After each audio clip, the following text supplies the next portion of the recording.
అగ్రరాజ్యాధినేతతో వాగ్వాదానికి దిగినందుకు మూల్యం చెల్లించుకుంటున్నారు జెలెన్స్కీ. నిన్నటిదాకా ఉక్రెయిన్కు అండగా నిలిచిన అమెరికా మిలిటరీ సాయాన్ని నిలిపివేస్తున్నట్లుగా ప్రకటించింది. మరోసారి చర్చలకు వస్తానని జెలెన్స్కీ కోరినా కరుణించలేదు డొనాల్డ్ ట్రంప్. మరోవైపు రష్యాకు మరోసారి స్నేహ హస్తాన్ని అందించింది అమెరికా. ఆ దేశంపై విధించిన ఆంక్షలను క్రమంగా ఎత్తేస్తున్నట్టుగా సంకేతాలిచ్చారు. త్వరలోనే రష్యా అధ్యక్షుడు పుతిన్తో భేటీ కానున్నారు ట్రంప్. మారుతున్న పరిణామాలపై యూరప్ దేశాలు ఆందోళన వ్యక్తం చేస్తున్నాయి. రష్యాతో యుద్ధం నేపథ్యంలో ఉక్రెయిన్కు అందించే మిలిటరీ సాయాన్ని నిలిపివేస్తూ అమెరికా కీలక నిర్ణయం తీసుకుంది.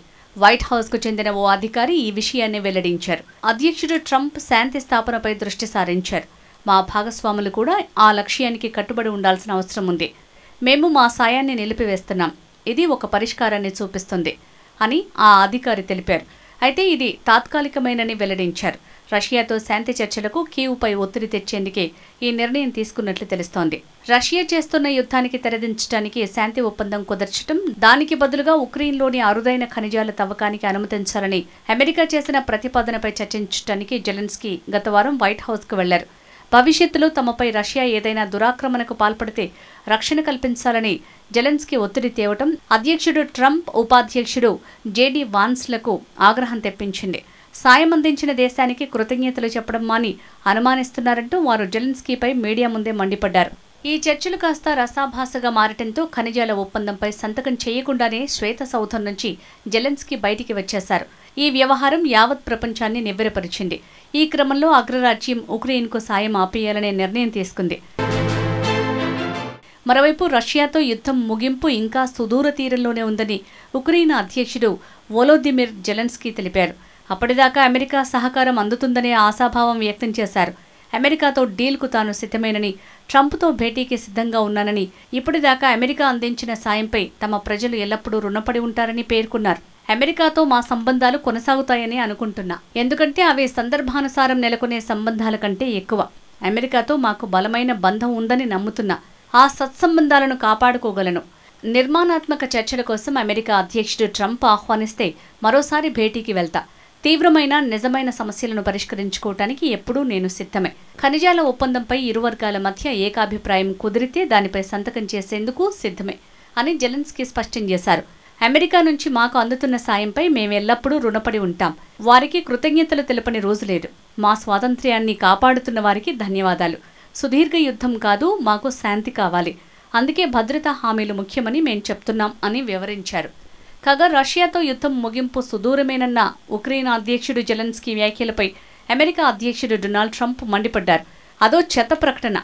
అమెరికా ఈ యుద్ధాన్ని మరింతకాలం కొనసాగనీయదు. అమెరికా, ఐరోపా సాయం చేస్తున్నంతకాలం జెలెన్స్కీ శాంతిని కోరుకోరు. ఐరోపా దేశాల సదస్సులో వారంతా ఆయనకు మద్దతుగా నిలిచారు. అయితే అమెరికా లేకుండా శాంతి స్థాపనకు కృషి చేయలేమని తెలిపారు. రష్యాకు వ్యతిరేకంగా బలం చూపాలని అనుకునేవారు ఇటువంటి ప్రకటన చేయటం గొప్ప కాదు. అసలు వాళ్ళేం ఆలోచిస్తున్నారు అంటూ తన సోషల్ మీడియా సంస్థ ట్రూత్లో ట్రంప్ పోస్ట్ పెట్టారు. రష్యాతో మరోసారి స్నేహానికి బాటలు వేశారు అమెరికా అధ్యక్షుడు డొనాల్డ్ ట్రంప్. ఉక్రెయిన్తో యుద్ధం ముగింపుతో పాటు మాస్కోతో సంబంధాలను బలోపేతం చేసుకోవాలని భావిస్తున్నారు. ఈ క్రమంలోనే రష్యాపై అమెరికా గతంలో విధించిన ఆంక్షలను తొలగించాలని ట్రంప్ భావిస్తున్నట్లు తెలుస్తోంది. రష్యాకు చెందిన కొన్ని సంస్థలు, వ్యక్తులకు ఉపశమనం కల్పించే దిశగా ట్రంప్ సర్కార్ చర్యలు చేపట్టినట్లు తెలుస్తోంది. ఇందుకు సంబంధించిన ముసాయిదా జాబితాను సిద్ధం చేయాలని విదేశీ వ్యవహారాలు, ట్రెజరీ మంత్రిత్వ శాఖలను వైట్ హౌస్ కోరినట్లు చెబుతున్నారు. రాబోయే రోజుల్లో దీనిపై రష్యన్ ప్రతినిధులతో అమెరికా అధికారులు చర్చలు జరిపేందుకు సన్నాహాలు చేస్తున్నట్లు సమాచారం. ట్రంప్ తన మొదటి పాలనా కాలంలో రష్యా అధ్యక్షుడు పుతిన్తో మంచి సంబంధాలను కొనసాగించారు. బైడెన్ అధ్యక్షునిగా బాధ్యతలు చేపట్టిన తర్వాత రష్యా ఉక్రెయిన్ మీద దండయాత్ర చేసింది. ఈ క్రమంలో ఉక్రెయిన్కు అన్ని రకాల సాయం అందించింది. ఈ క్రమంలో రష్యాపై అగ్రరాజ్యం ఆంక్షలు విధించడంతో ఇరు దేశాల సంబంధాలు గతంలో ఎన్నడూ లేనంతగా దిగజారాయి. అమెరికాకు ట్రంప్ మరోసారి అధ్యక్షునిగా రావడంతో యుద్ధ నివారణ కోసం శాంతి చర్యలు చేపట్టారు. ఈ క్రమంలో విధించిన షరతులు, ఆంక్షలు ఉక్రెయిన్కు ఇబ్బందికరంగా మారుతూ వచ్చాయి.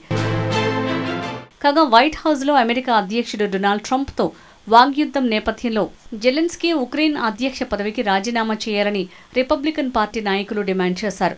అమెరికాతో ఉక్రెయిన్ మళ్లీ చర్చలు జరపాలంటే జెలెన్స్కీ వైదొలగాలని, కొత్త అధ్యక్షుడు చర్చలకు రావాలని senator Lindsay Graham, house speaker Mike Johnson సూచించారు. వీరి వ్యాఖ్యలపై జెలెన్స్కీ ఆగ్రహం వ్యక్తం చేశారు. ఉక్రెయిన్ నాయకుడిని నిర్ణయించుకునే హక్కు ఉక్రెయిన్లకు మాత్రమే ఉంది. మా దేశంలో నాయకత్వం స్థానం కావాలంటే గ్రాహం కూడా ఉక్రెయిన్ పౌరసత్వం తీసుకోవచ్చు. ఆయనకు నేను పౌరసత్వం ఇవ్వగలను. అప్పుడు ఆయన మా దేశ పౌరుడవుతాడు. ఆయన వ్యాఖ్యలకు విలువ ఉంటుంది.